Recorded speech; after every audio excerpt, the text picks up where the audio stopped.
إما في الدنيا وإما في الآخرة، وخصوصا إلى سيدنا والشارع خير الشارع سيدنا وشيخنا وسيدنا وشيخنا قولهم وقرهم والآخرين شيء لله الفاتحة. أعوذ بالله من الشيطان الرجيم. بسم الله الرحمن الرحيم. الحمد لله رب العالمين الرحمن الرحيم مالك يوم الدين. إياك نعبد وإياك نستعين. اهدنا الصراط المستقيم صراط الذين أنعمت عليهم غير المغضوب عليهم ولا الضالين.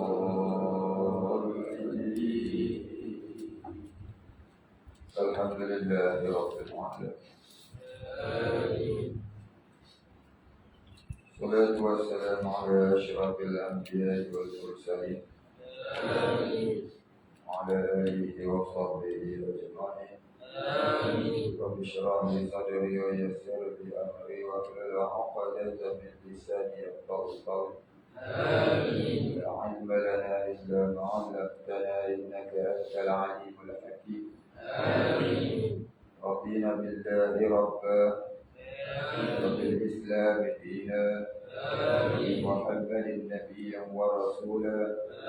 اللهم اجعلنا من التوابين واجعلنا من المستغفرين واجعلنا من المتطهرين واجعلنا من الموحدين واجعلنا من المهتدين واجعلنا من المخلصين له الدين واجعلنا من العارفين واجعلنا من عبادك الصالحين واجعلنا من المتقين.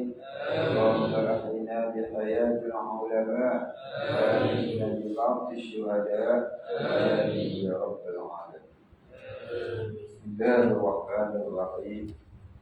قال المصنف والمؤلف رحمه الله تعالى ونفعنا به وبعلومه وبركاته آمين يا رب العالمين. قال المصنف faidatun. Ini suatu faidah. Faidah maknanya perkara yang memberi manfaat bagi orang-orang yang menuntut ilmu. Katanya, segala kitab Allah yang turun daripada langit itu diturunkan dengan bahasa Arab.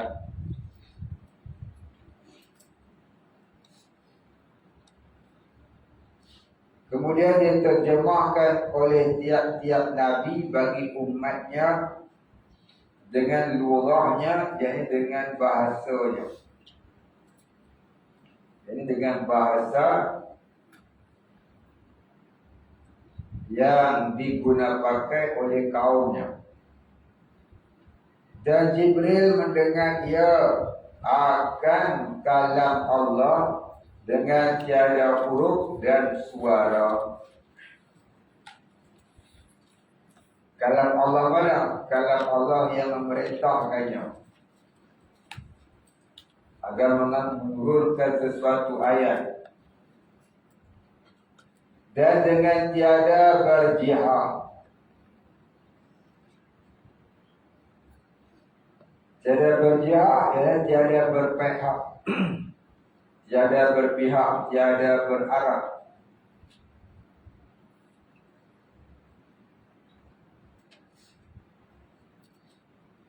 Tiada huruf dan tiada suara dan tiada berjihad yang tertentu. Maka dipaham daripadanya segala makna Quran dan menyuruh Allah Ta'ala mengambil lafaznya daripada Lauhul Mahfuz. Maknanya Jibril mendapat perintah Allah agar menurunkan sesuatu ayat Quran itu Jibril memahami dengan tiada kaedah. Allah jualah yang mengetahui. Kita tawakuf, kita tak tahu. Sebab kalam Allah tidak ada huruf, tidak ada suara. Maknanya Allah mentajadikan perintahnya dan ayat-ayat Quran yang telah diturunkan kepada Jibril.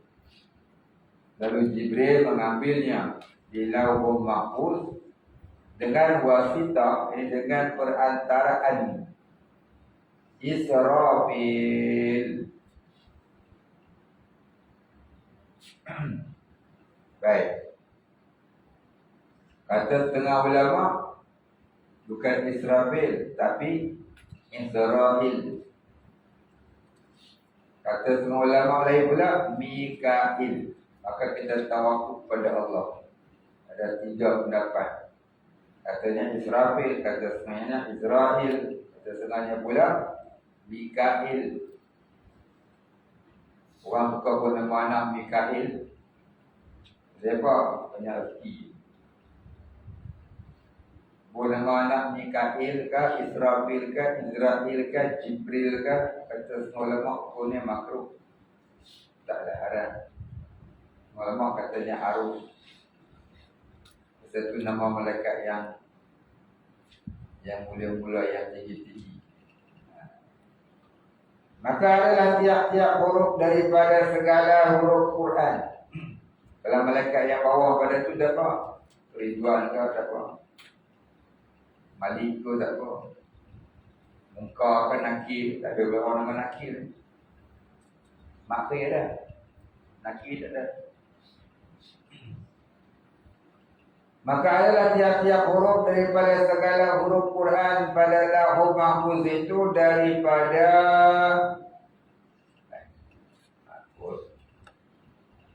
maka adalah tiap-tiap huruf daripada segala huruf Quran pada Lauhul Mahfuz itu qadar Jabal Qaf. Satu-satu huruf yang tertulis di Lauhul Mahfuz itu besar dia, kadar ni besar ni. Kadar yang ni besar ni, besar satu-satu huruf tu sebesar Jabal Qaf. Ya, Bukit Qaf, tempat persidangan para wali yang berada di luar alam syahadat. Baik, habis.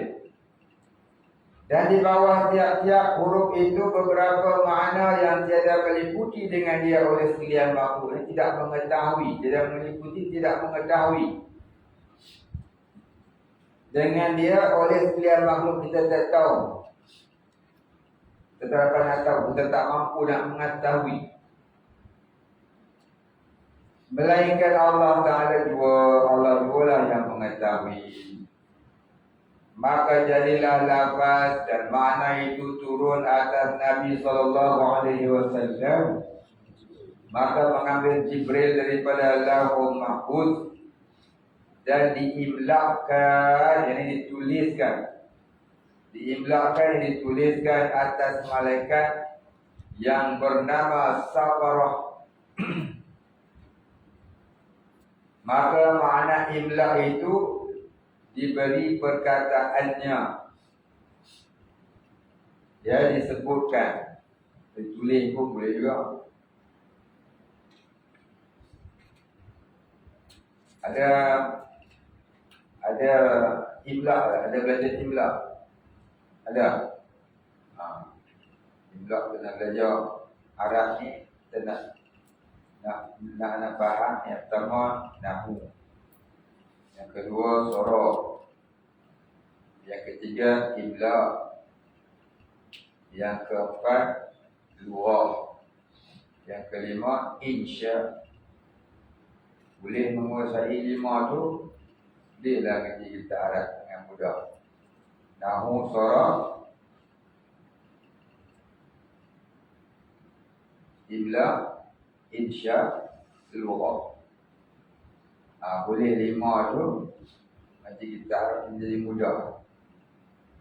Jadi sebab tu 20 ngaji nahu dengan imlak, insya. Imlak maknanya tulis. Insya maknanya karangan. Lughah maknanya bahasa. Nahu tu ibu dia. Sorok tu bapaknya. Ya, barulah lahir ilmu yang lain. Baik, habis.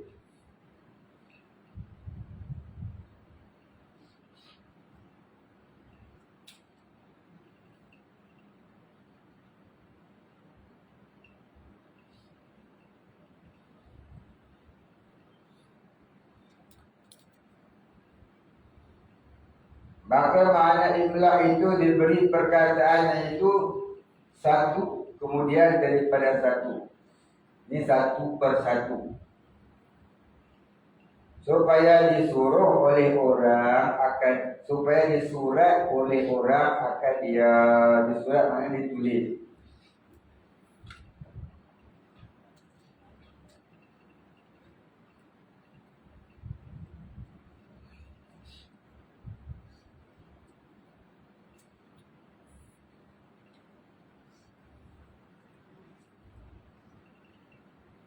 Dan malaikat safarah itu di dalam Baitul Izzah pada langit dunia. Baitul Izzah ni kata setengah ulama duduk bertepatan dengan Baitullah di Mekah. Sentiasa malaikat tawaf dia atau Baitul Izzah. Maka mensabitkan oleh mereka itu di dalam suhuf mereka itu. Apa dia suhuf? Itu lembaran-lembaran.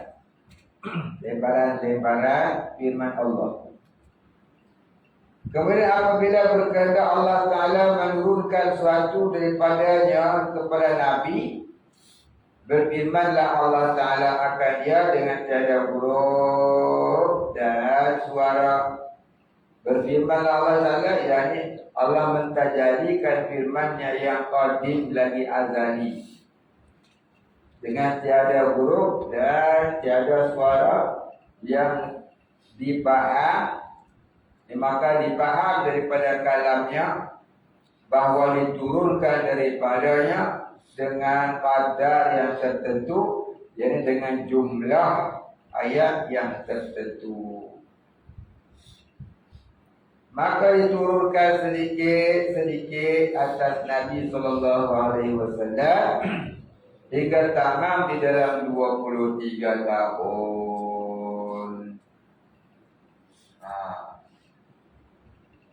Jadi mula-mula yang Quran ni dia turun kepada Nabi Muhammad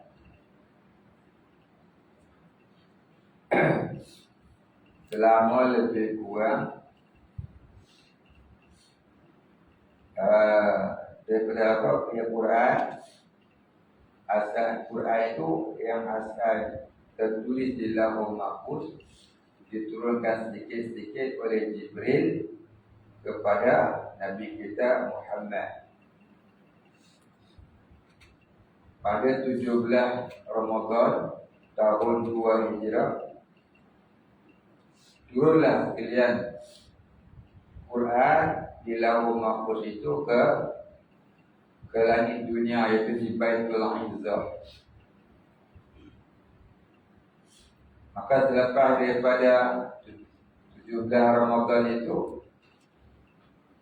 Quran diturunkan dari Baitul Izzah kepada Nabi sampailah jumlah kesemuanya daripada asal diturunkan 23 tahun. Ya, umur Nabi 40 tahun mula dapat wahyu di mana? Di Gua Hira.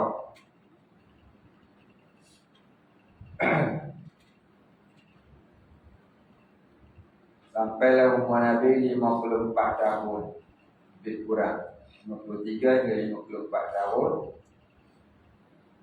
iaitu lebih kurang 13 hingga 14 tahun.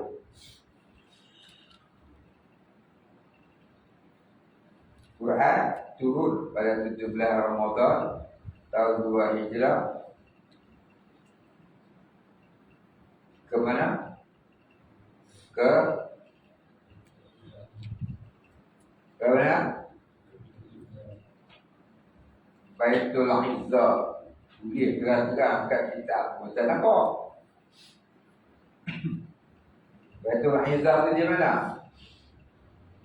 Di langit dunia, tulis ke kitab Musa nampak. Terang-terang tulis kitab.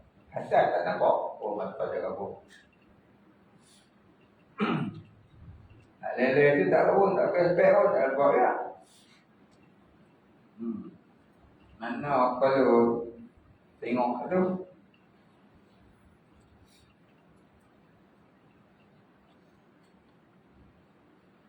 Maka jumlah Quran dalam jumlah kesemuanya 23 tahun.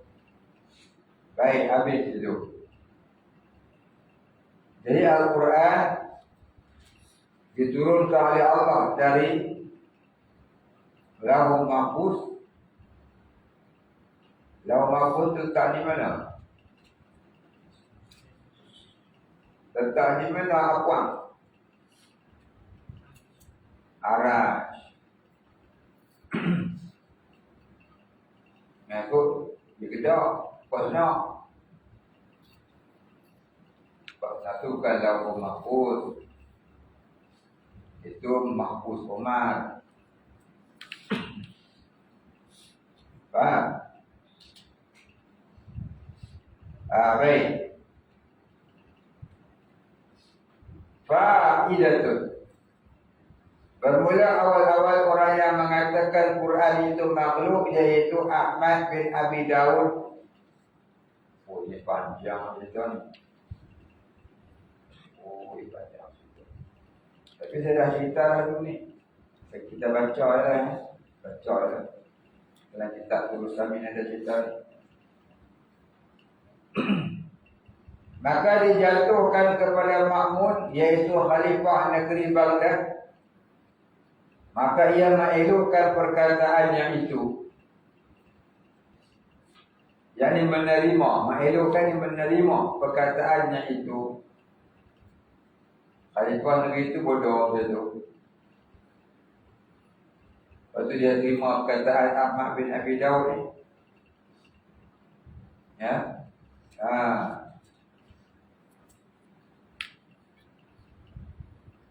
Maka dijatuhkan kepada Ma'mun. Dijatuhkan maknanya disampaikan dan diajarkan kepada Ma'mun. Siapa Ma'mun ni? Seorang khalifah di zaman itu. Yaitu khalifah negeri Baghdad. Maka ia Baghdad di mana Baghdad?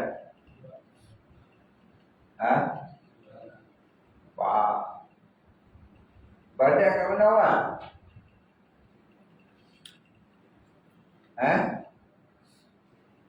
Umar, Baghdad kat mana? Nilai ke apa? Tuban. Kalau kan nak cerita. Baghdad kat mana Muhammad? Iraq orang. Tulis orang kalau kan nak kabar punya kali je tu. Baghdad betul lah.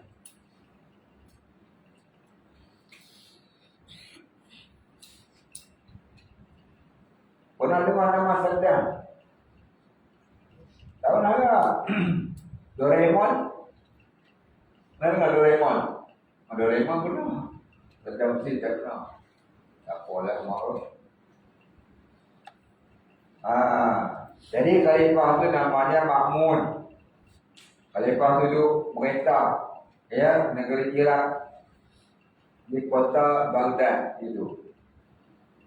Maka ia menelukkan perkataannya, jadi menerima perkataan itu. Maka mengijtihad ia akan katanya sebenar. Maknanya dia pun bersungguh-sungguh. Ijtihad maknanya bersungguh-sungguh akan katanya sebenar. Jadi bahawa apa dikatakan itu adalah benar. Maka mengikut Ma'mun bodoh itu. maka mengikutlah makmun bodoh itu. Maka lalu disuruh kepada segala negeri yang di bawah perintahnya, disuruh mengatakan dengan makhluk Quran. Makmun ni perintah semua ulama-ulama dalam tu menyampaikan fatwa mengatakan Quran itu makhluk. Maka tiap-tiap orang yang tidak mengikut dibunuhnya. Bunuh dah, bunuh. Ikut tetap. Tetap kita try dengar. Macam mana cara bunuh? Bunuh. Tetap susah lah. Atau dipukulnya dan dipenjaranya. Maka mengambil dalil oleh mereka itu dengan firman Allah Ta'ala, Inna ja'alnahu Qur'anan Arabiyyan.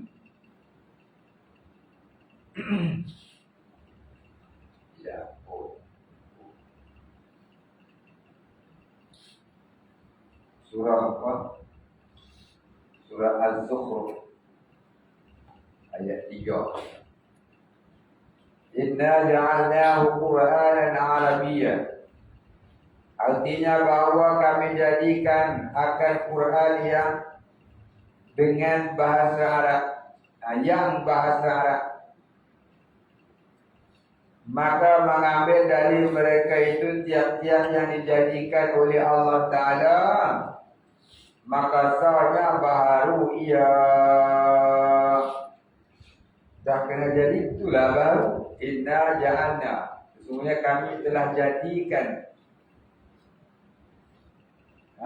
jadikan ia, ini kalam Allah Ta'ala itu Quran Arabian, akan Quran yang baru, Quran yang berbahasa Arab. Maka dia faham zahir ayat tu, dia terjemah pakai akal dia. Dia kata Quran itu baru. Baik, habis. Maka mengambil dalil mereka itu tiap-tiap yang dijadikan oleh Allah Ta'ala, maka rasanya baru. Memanglah Quran itu baru. Ya, kitab Quran yang kita duk tengok itu baru. Tapi Quran di zat Allah itu qadim. Dulu kita sebut Quran. Maka sebab itu kitab Quran yang kita tengok tak boleh disebut baru. Takut nanti dia salah faham oleh orang awam, dia faham kata Quran di zat Allah pun baru juga. Oh, Allah cakap Arab ke? Itu sebab tak boleh kita kata baru. Tapi si Ahmad bin Abi Dawud ni dia kata Quran itu baru. Ambil daripada firman Allah dalam ayat 3 surah Az-Zukhruf ni.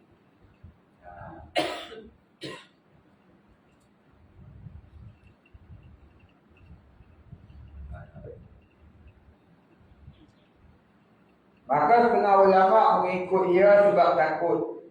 Bukan sebab itu, sebab takut. Sebab mata hati buta. Dan setengahnya tiada mengikut. Maka yang mengikut itu diberi beberapa pemberian, diberi hadiah. Dan yang tiada mengikut itu disakit akan dia.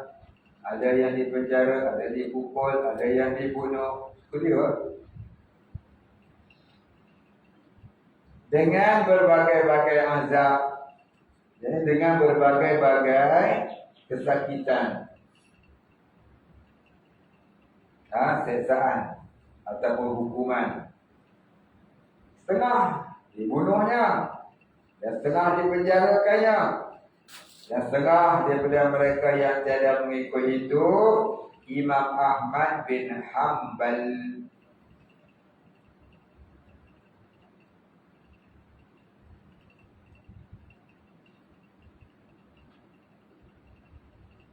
Siapa Imam Ahmad bin Hanbal? Itulah ulama yang menubuhkan mazhab Hanbali, pelopor mazhab Hanbali, namanya Imam Ahmad bin Hanbal. dalam 4 orang ulama fiqh tu hadis yang terakhir. Maka hendak dibunuh akan dia, yakni akan Ahmad bin Hanbal itu. Maka sampai kabar kepadanya, adalah orang sampaikan berita sampailah kat dia, maka minta doa ia kepada Allah. Maka tidak sampai pagi-pagi hari, belum pun sampai pagi, yakni akan Ahmad Hanbal itu, maka sampai kabar kepadanya, maka minta doa ia kepada Allah. Maka tidak sampai pagi-pagi hari, melainkan didengar berteriak pada rumah Ma'mun. Maka datang seorang khadamnya, padahal berkata ia, telah benar Ahmad, Quran itu kalamullah, bukan makhluk. Soalnya telah mati Amirul Mukminin. Siapa nama Amirul Mukminin? Siapa nama dia tadi? Ma'mun. Maka diganti akan dia Muqtasim billah Muhammad, saudara Ma'mun. Dia mati Ma'mun, dilantik pula khalifah lain namanya Muqtasim billah Muhammad ke Muhammad bin Jadi. Maka dipesankan akan dia oleh Ma'mun suruh mengatakan Quran itu makhluk. Maka diseru akan Ahmad bin Hanbal kepada munazarah.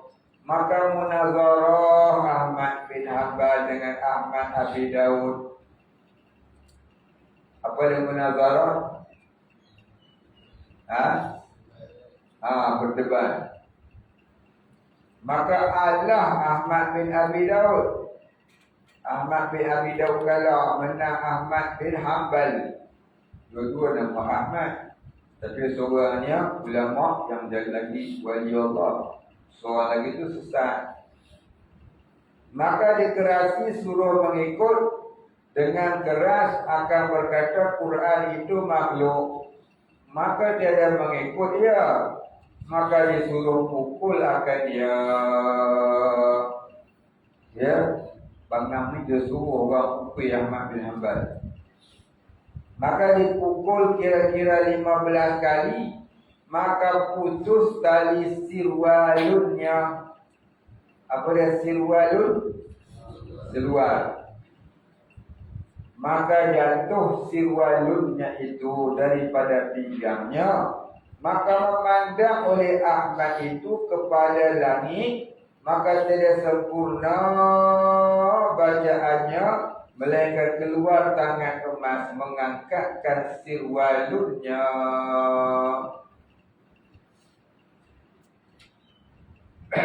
Karamah Imam Ahmad bin Hanbal. Maka tak kala melihat oleh manusia akan demikian itu, maka mencita-cita oleh mereka itu akan bahawa hendak membunuh akan Muqtasim. Maka disuruh berhenti daripada memukul akan dia. Maka lalu dibawa kepada penjara. Maka diam dia di dalam penjara itu kira-kira 28 bulan. 28 bulan ni berapa tahun? Siapa tahu? Berapa? 24 bulan. Maka mati Muqtasim. Dalam masa dia tahanan tu, Muqtasim yang bodoh tadi mati. Maka diganti akan Wasik bindah Harun, anak Muqtasim, ganti anak dia. Maka menyatakan pula akan Quran itu makhluk. Dia pun perintahkan rakyat semua dia kata Quran itu makhluk. Itulah wajah lain Buatlah projek jabatan kan? Buat MV dia perintah orang dia kata makhluk. Dulu ni perintah ni. Maka Ahmad bin Hanbal pula pun bersembunyi dirinya. Kata masa tu dia dah dibebaskan. Sebelum naik yang baru ni dia dibebaskan. Jadi bebas. Anak dia pun itu dia. Macam pak dia juga. Dia fatwa. Disuruh ulama-ulama berfatwa. Quran itu makhluk. Maka Imam Ahmad bin Hanbal itu bersembunyi dirinya. Maka didatangkan dengan Ahmad Nazar Al-Khazai.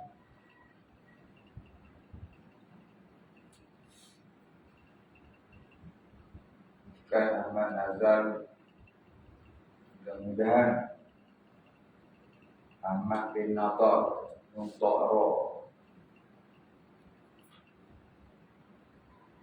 Ahmad bin Nadar Al-Khuzai.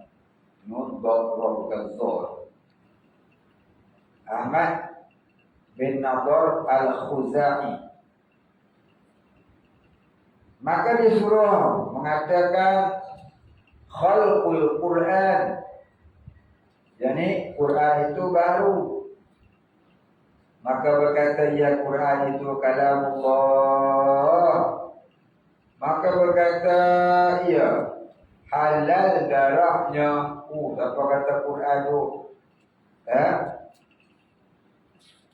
Tamu kata Quran makhluk. Dia kata darah dia halal. Mana kata kapi? Jawabi, dia ikut dia dah kapi. 6 kapi korang. Maka disuruh bunuh akan dia. Maka dibunuh akan dia.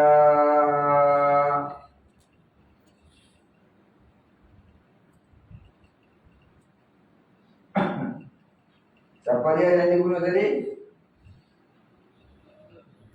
Ahmad bin Hanbal. Sedih.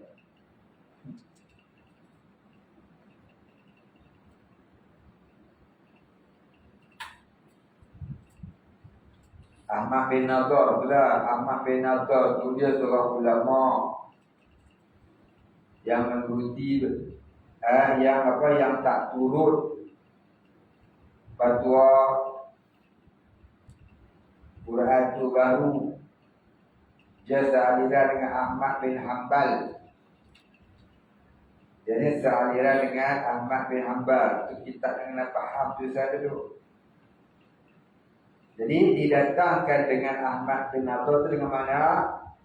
Ya, seorang ulama bernama Ahmad bin Nadar didatangkan oleh khalifah yang baru dilantik ini supaya dia berfatwa mengatakan Quran itu makhluk. Tapi dia di sana dia tetap katakan Quran itu kalamullah. Maka berkatalah diplomat yang datang pada Ahmad bin Nadar supaya mengatakan Quran itu makhluk, tapi Ahmad bin Nadar tak nak. Maka katalah diplomat itu kepada Ahmad bin Nadar, ini halal darahnya. Dia menghukumkan Ahmad bin Nadar ini jadi kafir. Faham? Lepas tu kita kena mengerti dia baca sendiri. Kan? Dia banyak syokkan. Maka Ahmad bin Nadar itu dibunuh. Maka berkata ya Quran itu kalam Allah. Ya siapa? Ahmad bin Nadar. Maka disuruh bunuh akan dia, maka dibunuh akan dia dan dikeratkan kepalanya dan digantungkan kepalanya itu pada pihak syarqi. Apa syarqi? Yakni pihak matahari naik. Orang pakai masyriq. Syarqi itu maknanya matahari naik.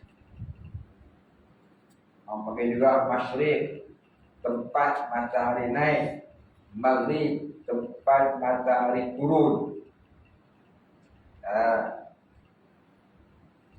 Jadi kita ni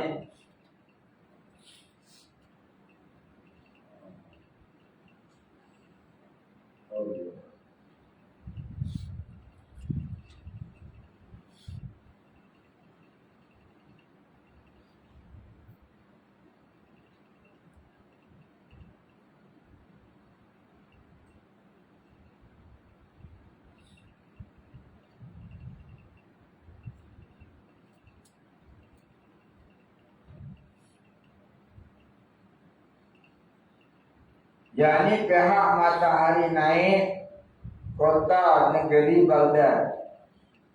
Beberapa hari kemudian dipindah, suruh gantung pada pihak Maghrib pula. Maghrib bukan banyak Maghrib, mak. Maghrib ni apa? Boleh, mak? Ha? Oh, dia tahu tu. Tengok. Dia tahu. Dengar dia tahu. Mata itu benar. Baik. Maka dengar akan dia pada malam membaca kepalanya itu La ilaha illallah dan membaca surah Yasin. Oh, sudah. Pada hal yang kena potong tadi, tiba-tiba baca La ilaha illallah, baca pula Yasin.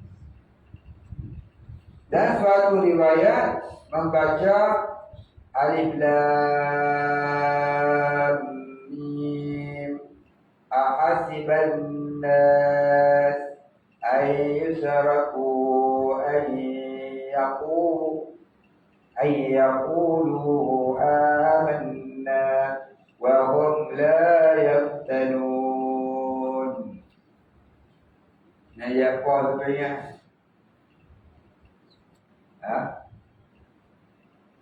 Surah apa ni? Kalau baca Quran banyak ulama. Ingat, ingat. Inilah surah Al-Ankabut. Ni ayat ni besar fadilat ni. Ada cerita ke apa? Siapa tak ingat? Apa maksudnya Alif Lam Mim? Alif Lam Mim tu Alif Lam Mim lah. Ahasiban nas. Tu istifham namanya. Maksudnya apakah? Tu maksud istifham. Maksudnya apakah? Ahasiba, apakah mengira an-nasu oleh manusia itu ayyusraku ayyaqulu amanna.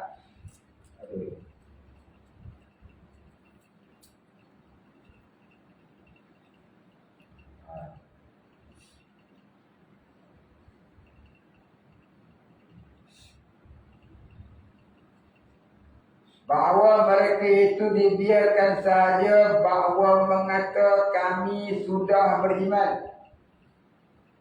Wa hum la yaftarun, sedangkan mereka belum diuji.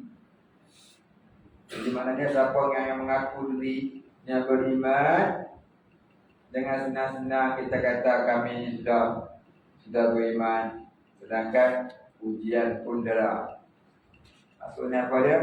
Jangan mudah kita kata kita ni dah beriman dah, bertakwa dah, hebat dah, sedangkan kita belum menerima ujian.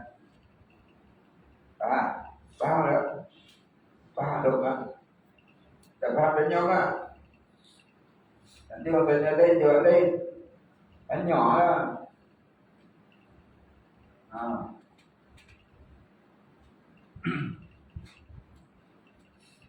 Jadi di kita ni masuk ayat ni, kita dengan mudah-mudah kata lalu rasa diri kita ni syurga dah. Tak apa dah kita Islam dah, tak apa dah mati masuk syurga. Kalau dosa pun tak yang masuk neraka, nanti kita masuk syurga. Itu panggil orang Yahudi. Orang Yahudi dia kata kita tak apa buat dosa pun. Kalau buat dosa masuk neraka pun 40 hari je. Lepas tu kita keluar tu masuk syurga. Dia ingat surga tu bapa dia punya berapa orang Yahudi. Jadi ada juga dia kena kita orang Islam perangai macam tu ya. Namanya Yahudiyah. Perangai ke Yahudian. Perangai dia macam perangai orang Yahudi. Inilah kita ni masuk neraka pun tak lama. Syariah kita ada Islam dah. Kita beriman dah. Macam perangai Yahudi ni. Memanglah pada fakta agama orang mukmin, orang muslim, dia kalau mati dia akan masuk syurga walaupun dia banyak dosa, dia masuk neraka. Nanti dia habis jasa masuk syurga. Memanglah betul lah, tapi hana akan masuk neraka tu. Dia ingat neraka tu macam buat kebun tengah panas ke? Buat kebun tengah panas pun dapat hasil. Jangan dia cakap lagu tu, kita nak neraka janganlah walaupun tahun, 2 tahun, sejam, seminit pun tak mau. Apatah lagi sekali tinggal solat. Ya, azabnya lebih berat daripada 1000 kali zina. Sekali tinggal azabnya, sekali tinggal solat, kata setengah ulama, azabnya lebih daripada 1000 kali zina lagi. Yang zina tu berat dah. Tinggal solat lagi berat. Faham tak?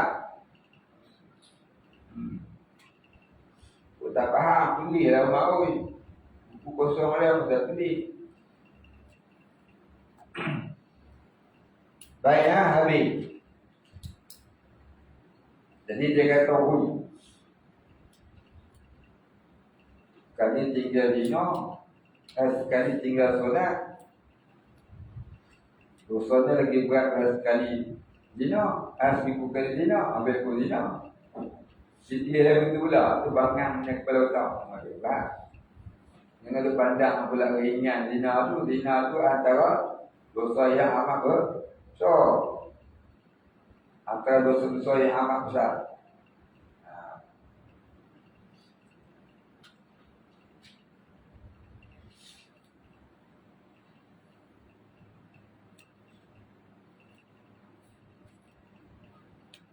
Jadi kita dengan mudah rasa kita nak di syurga dah. Siapa lu mengaji pondok. Obat dua tak balong aja. Mandi pun pakai sobat. Mak. Ayam tajud, ayam buah, ayam sunat, ayam waktu tak tinggal dah.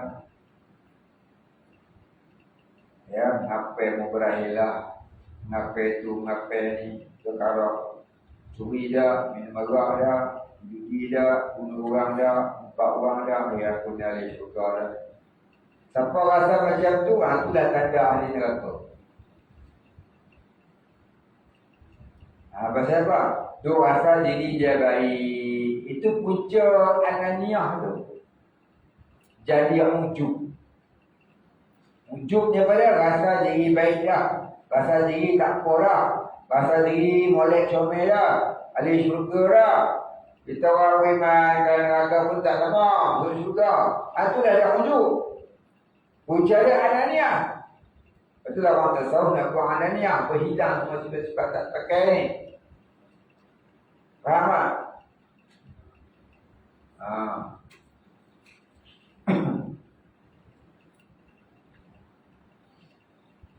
Mak ni nak abang selalu. Buat nama dia selalu. Cakati dia, lama cakap, dia seorang lah saya kak. Tu dia sebut nama dia selalu. Sebut nama aku selalu mak. Dia ingat kan? Jangan marah tak?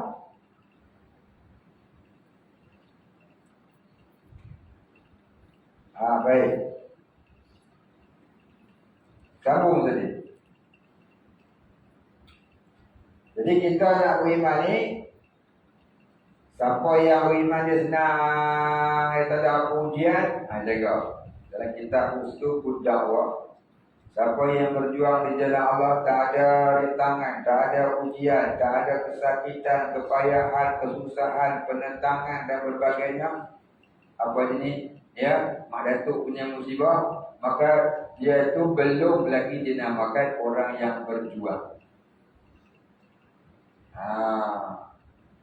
Orang juang-juang lepas baru mapak dapat datuk. Datuk Seri bagi. Orang lain tengah-tengah mengajar timpa tiang Seri mati di situ. Dia dapat Datuk Seri lagi. Jaga-jaga bukanlah salah. Jaga-jaga bila kita berjuang mudah je. Tak ada rintangan, tak ada kesukaran, tak ada susah, tak ada orang menentang. Ya, bermakna kita tu belum tepat perjalanannya. Taklah salah, belum tepat. Barangkali ada salah di mana-mana.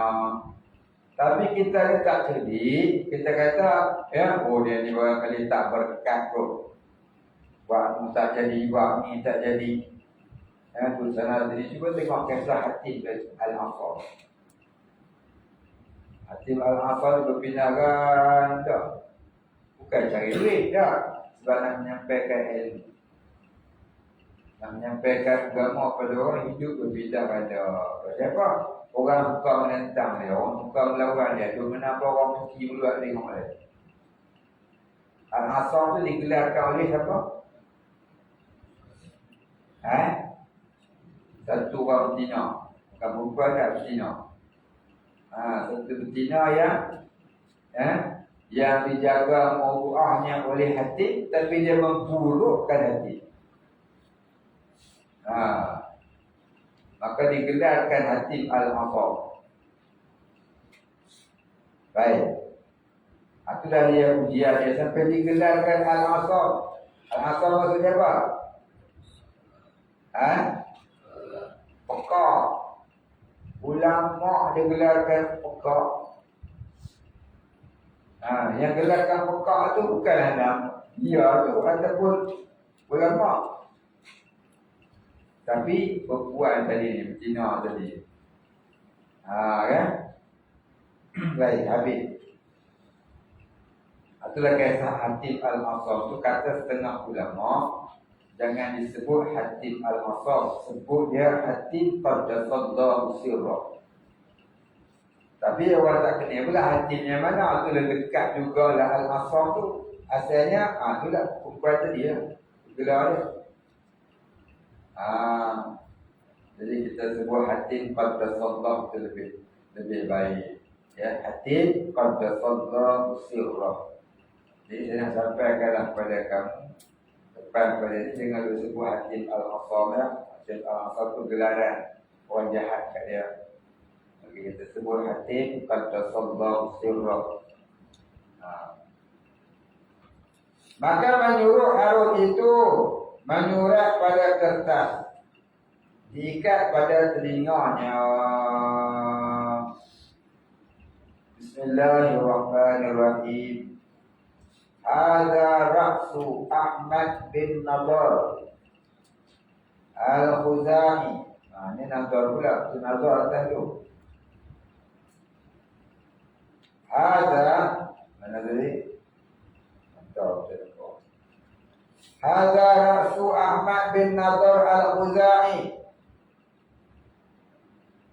Da'ahu Abdullah Al-Imam Harun Al-Wathiq Billah Amirul Mu'minin ilal qawli bikhalqil Qur'an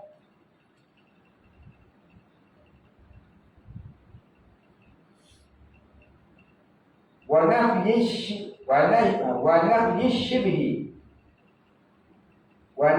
shibhi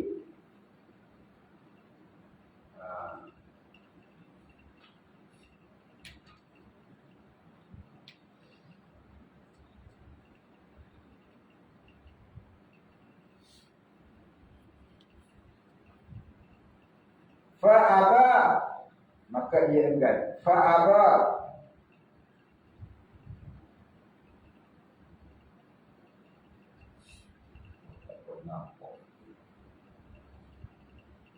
illa mim ain alif dulu. Dan Elman alif lam alif, alif lam mim. Illal mu'anadata. Fa'aba illal mu'anadata fa'ajjallahu Allahu ilan nari. Oh, tidak kata. Inilah kata bodoh. Dan nampak kebenaran tu masih tak mau terima dah. Jangan potong kepala ulama tu, hang gantung tepi jalan. Hang pun dengar. Ulama tu siap baca Yasin, kepala dia saja, badan tak ada. Tapi orang dengki ni, dia nampak kebenaran pun dia tak mau kebenaran. Dia tetap kata apa? Tengok mana dia. Hadza ra'su, inilah kepala Ahmad bin Nadar al-Khuzai. Telah menyeru akan dia oleh Abdillah al-Imam Harun al-Waziq billah Amirul Mukminin kepada berkata dengan makhluk Quran itu dan hendak menafikan syubhat, maka enggan ia melainkan engkar, maka telah menyegera akan dia oleh Allah Ta'ala kepada nerakanya. Sudah dia. Neraka itu maksudnya apa? Mereka telah penggal kepalanya lalu mati, itu dinamakan neraka. Padahal yang penggal itu nak masuk neraka itu ni. Pasal apa? Dah tanda nampak jelas kebenaran Ahmad bin Nadar. Di mana dah mati pun, dah syahid pun, kepalanya masih boleh baca Quran. Dulu saya ada satu orang kawan yang meninggal aksiden. Bukan kawan saya, kawan dia cerita kat saya. Dia meninggal aksiden, kepala dia terangkul kat bus stand, tiang bus stand. Mercik darah tertulis Allah kat dia. Dia orang Torika. Jadi orang ceritalah, dia tu barangkali diterima lah amalan dia. Pasal apa? Dia mati terantuk, kepala dia dekat tiang bus stand tu. Itu dia Allah. Dia dengar lah berita dia satu orang yang anti masjid ni. Dia kata apa? Sesat bagi dia orang tu. Jadi orang suruh dia tulis tangan dia sikit, dia titik dekat kertas. Tengok tu dia Allah kan? Tak mahu kan? Tak berani je. Orang tu dia kata sesat. Pasal apa? Tu dia Allah kat dinding. Dekat tiang bastard tadi. Patutnya dia fikir lah ni. Kalau kita lah kan, orang tu mati, pada teratur kat dia, tentu dia Allah, ini mesti Habibullah. Orang yang ingat Allah selalu ni. Tak reti-reti ingat ni. Pasal apa? Darah orang mukmin sentiasa menyebut Allah.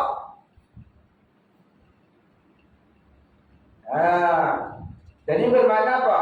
Kalau orang tu sampai tertulis Allah, bila keluar darah tu daripada tubuh, bermakna apa? Ini orang mulia. Sangat-sangat dimuliakan. Patutnya fikirlah dulu. Jangan tapi orang kaya benar hati ni, tunjuklah apa kebenaran pun dia tetap kata tak betul. Faham tak? Itu ya. Tak faham tanya. Imam faham? Baik, tapi maka mati Wasik. Tiba-tiba satu ketika Wasik mati. Panjang lagi cerita ni. Kita baca dulu lah sambung minggu depan. Baik, kemudian katanya maka mati, bukan mata tu. Tak kena baca mata pula. Tu mati tu. Ni kita lama ni mata main mim alita. Mati pun mim alita. Dia tengok ayah dia nak berbagi mana. Mata bagi atas kan, tak bagi bawah. Kalau tak bagi atas, dia mata. Tak bagi bawah, dia mati. Berbagi saja. Mati.